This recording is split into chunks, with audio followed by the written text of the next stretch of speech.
तर काय म्हणते आपली फॉलो करणारी पब्लिक, चला न विसरता फॉलो करून घ्या. आपण चाललो होतो आज नाशिकला आणि आपल्या सिरीजचा पार्ट हा 5 आहे आणि तुम्ही या सिरीजला खूप प्रेम देताय, यामुळे धन्यवाद. आणि आपण पोहोचलो होतो आता द्वारकेला, मूर्ती पाहिला आपल्या मंडळाची बुक करायला आलो होतो. तिथं पोहोचल्यानंतर आम्हाला कळलं, बाप रे काय मोठ्या मोठ्या मूर्ती आलेल्या आहे. पण मी म्हंटलो की आपण आपल्या मंडळाला 3-4 फुटाची शोभेल अशी मूर्ती घेऊ, मस्तपैकी सुंदरपैकी. सगळे गणपती बाप्पा तर छानच होते, कोणते पण गणपती बाप्पा घ्या छानच होते, पण आम्हाला आवडेल अशी मूर्ती आम्हाला भेटत नव्हती. आणि मग ह्या मूर्तीवर नजर गेली आमची. मूर्ती ते एकच नंबर होती, पण आपल्या बजेटच्या थोडीशी बाहेर होती. पण जाऊ द्या, गणपती बाप्पा मोरया, मंगलमूर्ती मोरया. आणि या साईडला आपल्याला डायमंड वर्कच्या गणपती बाप्पा दिसले होते. सगळे नंदीवरती पण बसलेले गणपती बाप्पा दिसले आम्हाला. त्यावेळेस एक नंबर मूर्ती आल्या बाबा, काय सांगावं तुम्हाला आता नाही का.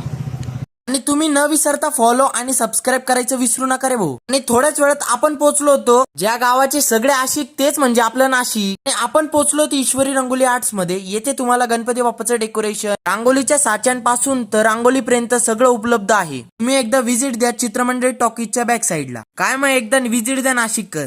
आणि आपल्या कॉलनीतल्या पोरांचं डिस्कशन चालू होतं पुढचं नियोजनसाठी गणपती बाप्पाचं. आणि आपण थोड्याच वेळात ताडपत्रीचा पण बंदोबस्त केला होता आणि भर पावसात आपण मंडप बांधून घेतला. तुम्ही तोपर्यंत करून घ्या फॉलो आणि सबस्क्राईब. चला भेटू एखाद्या नवीनच्या ब्लॉग मध्ये, तोपर्यंत जय महाराष्ट्र.